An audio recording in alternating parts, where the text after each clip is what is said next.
葉 Sir， 咁咧就咧今日想同大家咧去睇下一啲嘅科技股有冇一啲係值得嚟到去買入嘅。咁咧就因為事緣咧就近期個環球股市咧都係有個嘅波動嘅狀況喺度啦。咁就即係無論係即係恆指啦、科指啦呢一啲咧都見到係跌咗落嚟嘅。咁就但係咧相對上會留意得到咧就恆指咧就五大權重股入邊咧就有4隻都係屬於呢個中資科技股嘅。咁就騰訊啦、阿里巴巴、另外美團同埋小米呢啲都係屬於係中資科技股，而又係五大權重股嘅狀況。咁就即係所以就如果當個港股嘅投資氣氛係回暖嘅話咧，咁就恆指科指呢啲係升翻上嚟嘅話咧，咁就自不然咧就咧科技股咧就會有個嘅帶頭上升嘅狀況喺度。咁所以咧就喺現階段嚟到去睇嘅時候咧，咁可能咧都可以做一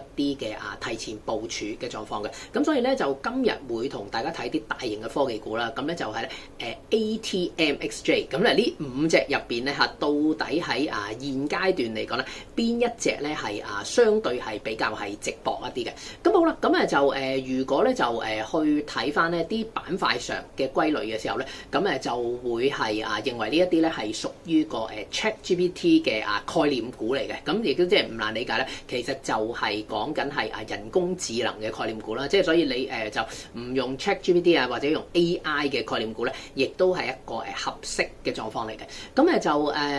嗱，因為咧就即係呢幾日都係比較忙啲，咁所以咧就我自己去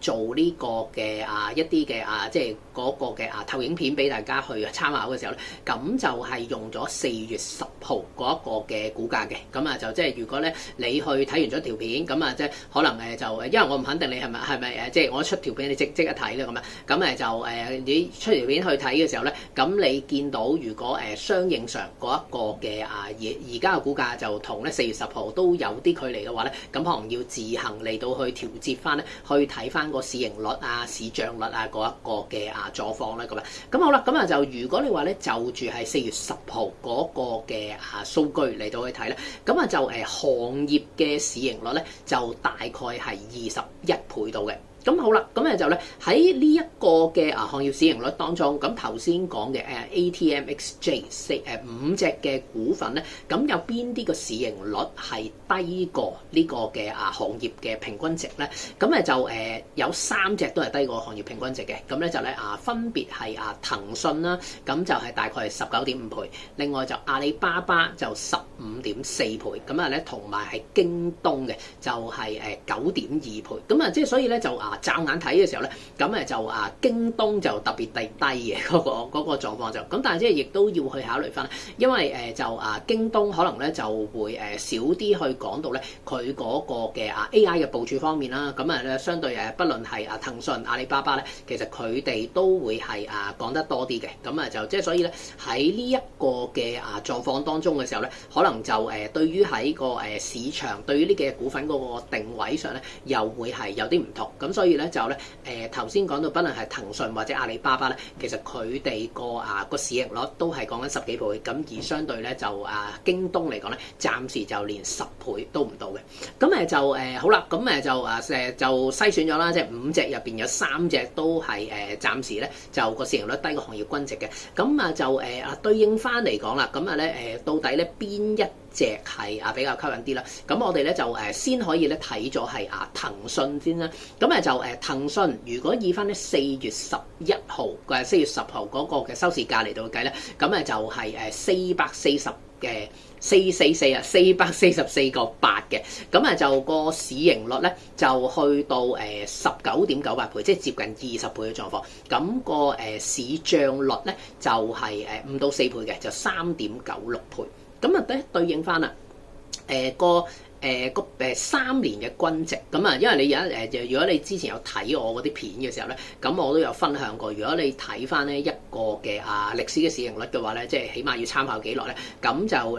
起碼就係參考3年嘅。咁咧就咧個3年嘅均值嚟到去睇咧，咁就係大概24.5。咁就對應翻咧，而家咧就係19.98倍咧。咁就係個現值咧就咧嘅低過均值咧係18% 鬆啲。咁另外咧就市賬率啦，市賬率咧就咧個均值咧就係大概4.7倍，咁就所以咧就現時個市賬率對應翻個3年均值咧就係低咗係大概16% 度，咁就即係所以咧其實低咗10零個 percent 咧又唔算係非常之咁吸引啦，咁就即係一般嚟講咧，如果你話有2成或者係3成呢一個嘅差距喺度嘅時候咧，咁個吸引性就會係比較高啲。咁好啦，咁咧就咧就住有咗係市盈率啦同埋市賬率嘅數據嘅時候咧，咁都可以去參考翻嗰個嘅合理值嘅狀況。咁就如果用個市盈率計，嗰個合理值咧就546蚊。如果用個市賬率計咧就保守少少，咁咧就個合理值咧就532蚊嘅。咁兩個數攞翻個均值啦，咁加埋除2啊，咁就係539蚊。咁咧所以咧對應翻而家騰訊嗰個狀況咧444個8嚟到去計咧，咁個潛在升幅大概係21% 度。咁即係大概就攞個概念啦。原來有咧如果喺而家係低過445蚊嚟到去入市嘅話咧，咁就相對上咧個潛在升幅咧就係21% 啦。咁就好啦，咁就對應翻啦，下一隻我哋會睇咧就係阿里巴巴嘅。係啦，咁就阿里巴巴咧，咁同樣嘅原理嚟到去做啦，咁就而家咧就大概係104個8嘅，即係應該用4月10號嗰個收市價就104個8啦，咁就計出嚟嗰個嘅市盈率就唔到15.4倍，市賬率咧就唔到1.9倍嘅，咁就個行業均值嚟到去睇嘅時候咧，咁就相對上就高啲嘅，咁就行業均值咧就市盈率去到24.9倍，咁所以而家咧就15倍幾咧，咁個差距咧有接近係38%嘅，咁即係變咗就平好多啦嗰個狀況。咁好啦，咁但係咧個市賬率咧其實就同而家個水平好接近嘅，3年均值就1.91倍，咁而家就1.88倍，咁就個差距咧都係大概係1.6% 度。咁變咗相對咧如果你用市盈率同埋個市賬率嚟到計翻個合理值嘅時候咧，都有啲差距喺度嘅。市盈率計出嚟咧就去到168個9毫半，咁至於市賬率咧就係106個5毫半嘅，其實同咧就頭先講嘅104個8，即係個現價咧係差唔多。咁拉翻個平均值啦，咁咧就係137個7毫半，咁咧對應翻嘅時候咧，咁個潛在升幅就有31%，咁咧應該就會係比騰訊就吸引啲，因為騰訊咧我哋頭先睇咧就係21% 潛在升幅，咁但係咧而家咧就京東我哋去即係sorry阿里巴巴去睇嘅時候咧，咁就有係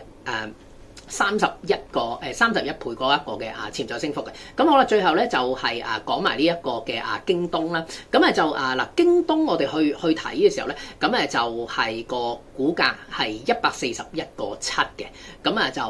個市盈率就9.6倍，咁就3年均值咧就15倍嘅。咁差距咧有成35%。另外個市賬率啦，咁就1.77倍，咁就3年均值咧就去到接近2.3倍。咁個差距咧都有超過22%嘅，咁所以計出嚟咧嗰個嘅嗰個合理值啦，市盈率計出嚟咧就係222蚊，咁就市賬率計出嚟咧就係182蚊嘅，咁就攞翻個平均數啦，就係201蚊。201蚊對應翻咧而家個股價啦，咁141個7，咁個潛在升幅係有超過41%嘅，咁就即係嗱，所以變咗咧就都幾易嚟到去計數嘅，咁就係當我哋去睇翻啦，咁就個騰訊嗰個嘅同翻而家一個合理值嚟到去比較咧，個差距有21%，咁就阿里巴巴個差距31%，咁個京東咧就係41%嘅。咁但係咧就咧，如果你話考慮翻而家嗰個嘅AI 嘅發展咧，個藍圖比較上清晰啲咧，咁應該就係騰訊同埋阿里巴巴，咁就即係3隻嚟到去睇數值上就咁睇嘅話咧，應該就京東係比較係直播，咁但係如果你話睇埋個前景上作為一個參考咧，咁我相信咧就阿里巴巴嘅股價表現咧應該可以睇高一線嘅，咁希望咧就今日嘅分析可以係幫到大家啦，咁今日就同大家分享到呢度先，拜拜。